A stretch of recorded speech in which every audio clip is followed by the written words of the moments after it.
հարցումները ցույց են տալիս, որ Հայաստանում բավականին բարձր է, ճիշտ ընկալում է, այն է հակառուսականությունը։ Եվ այդտեղ ես պիտի հատուկ ընդգծեմ, որ մեր ժողովրդի աչքերը բացելու մեջ ազգային ժողովրդավարական բևեռը հսկայական դերակատարություն ունի, արել է։ Հիմա դու չես կարող ռուսական տեխնացուի բերես իշխանության, այն դեպքում, երբ որ ժողովուրդը դեմ է Ռուսաստանին։ Դրա համար շատ պարզ մանր, ինչ ասեմ, տեխնոլոգիա ընտրական, դու ներկայացնում ես իբր թե Ռուսաստանը Նիկոլի դեմ է, Նիկոլն է Ռուսաստանի դեմ է, իրար դեմ երբեմն խոսացնելով,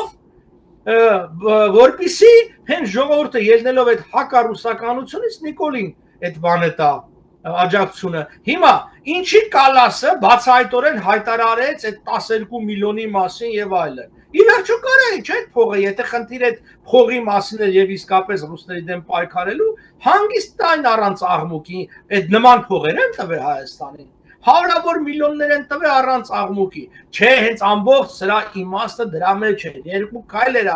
բանի համար, որպեսզի ցույց տալ իբր բանը Նիկոլը Ռուսաստանի դեմ է, Ռուսաստանն էլ Նիկոլի դեմ է, որպեսզի այդ քայլի վրա այդ հակառուսական քվեները գնան Նիկոլին։ Էս է ամբողջ խաղը։ Իսկ մյուս տեխնացուներին, այսպես ասած, որ ավելի պրոռուսական են ճակերտավոր առաջ, հենց դրա համար էլ բերում են լավ իմանալով, որ նրանց նկատմամբ կա բավականին բարձր հակառեյտինգ, այսինքն ժողովուրդը դեմ է, եւ այդ ֆոնի վրա Նիկոլն ավելի առաջ գնալու, իբր թե այսինքն վտանգ ստեղծել պատրանք իբր թե Ռուսաստանից վտանգ կա Նիկոլին, որովհետեւ Նիկոլը այդ քվեները ստանա, պրոարևմտյան քվեներն էլ ստանա։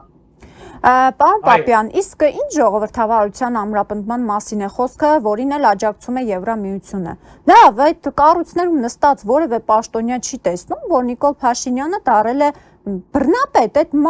մեկ մարդու իշխանությունն է Հայաստանում, լավ աջակցում են ընտրություններից առաջ, որ փաստորեն Նիկոլ Փաշինյանը ոստիկանությանը հրահանգ տա, շարունակեն ծեծելով, ջարդելով, բանտերը մարդկանց լցնելով, նորից Նիկոլ Փաշինյանը հաստատի իր իշխանությունը։ Սա է ժողովրդավարությունը, սա է արևմուտքը։ Ես դրա համար էլ ասացի, որ որևէ մեկը այդքան արևմուտքին չի վարկաբեկե, ինչքան Նիկոլ Փաշինյանը մեկ, նաև ասացի, որ արևմուտքը հենց այդ բոլոր քայլերով սխալ անում, որտեղ դա կարճաժամկետ եւ առերես, ոնց որ ասած իր համար նպաստավոր քայլ է, բայց խորքային առումով արևմուտքը կորցնում է, որտեղ իսկապես թուլացնում է Հայաստանի Հանրապետությունում իսկապես արևմտամետ ուժերի դիրքերը, որտեղ այդ նույն հարցը, սա է արևմուտքը, սկսում են մարդիկ տալ իրենց եւ ուրիշներին, արևմուտքը դրանով վարկաբեկվում է եւ այլն։ Դե դրա համար էլ հենց խնդիրը սա է, որ արևմուտքը չպիտի, ինչ ասեմ, իր կարճաժամկետ, կրկնում եմ, իր կարճաժամկետ շա Ռուսաստանի դիրքերի թուլացումն Հարավային Կովկասում։ Ով այստեղ լինի հիմա կուժեղանա արևմուտքը, թե Թուրքիան կուժեղանա, թե Ադրբեջանը, արդեն իր համար երկրորդական է։ Բայց այս երկրորդական հարցն է խիստ կարևորը, որովհետև երբ որ դու ոչ թե այդ բացը քեզնով լուրջ, իսկապես ժողովրդավար արևմուտքով ես լցնում, այ Թուրքիայի նման ածանցյալով, ապա բնական է, որ հայ ժողովուրդը դա չի ընդունելու։ Եվ Նիկոլ Փաշինյանի մյուս գիծը, ուրացման մյուս գիծը, ցեղասպանության ուրացման, չգիտեմ, արատուրացման, հենց ինչու է արված, որպեսզի Թուրքիան ընդունելի լինի Հայաստանում։